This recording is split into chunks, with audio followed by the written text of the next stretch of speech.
Oo. Diba? Kahit ako masyadong excited na excited, pati yung operator natin sa parang na-excite. Yeah. Di ba? Ako excited din. Ngayon kinakabahan ka ako eh. Kasi ang gwapo-gwapo din ni Sir, di ba? Advantage din sa akin house kasi nakasama ko siya, oh, di ba? Gwapo-gwapo. And mamaya, di ba, may pa-banner siya. Tignan mo yan si baby girl. 7 a.m. pa lang nandito na yan.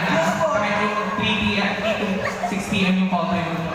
7 a.m. At kilala ko po yan. Oo, kilala ka niya. Wow. Oo, ano po yan? Taga-Naga. Wali ka. Taga-Naga! Hindi ko kasama ko yan sa bando ko. Wali ka hindi. Ako na dyan. And syempre, meron ka din pong #1 supporter si Sir na since day 1 daw sa laban mo sa tawag ng tanghalan, talagang sinusuportahan ka na. Maraming salamat po sa mga sumuporta sa tawag ng pangalan.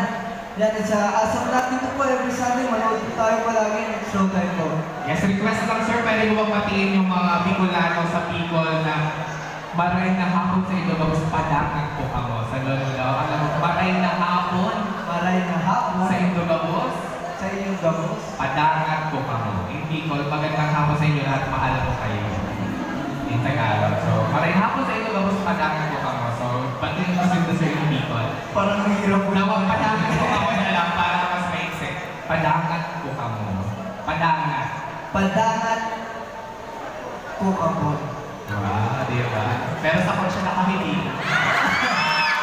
Ay, naiintindihan niya. Naiintindihan ni sir.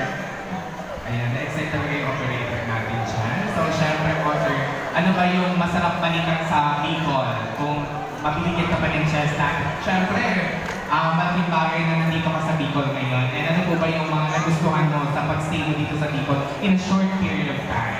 Nag-look forward po ako na makatikim ng Bicol Express po talaga. Kasi nakakatikim lang po ako nun sa Cavite.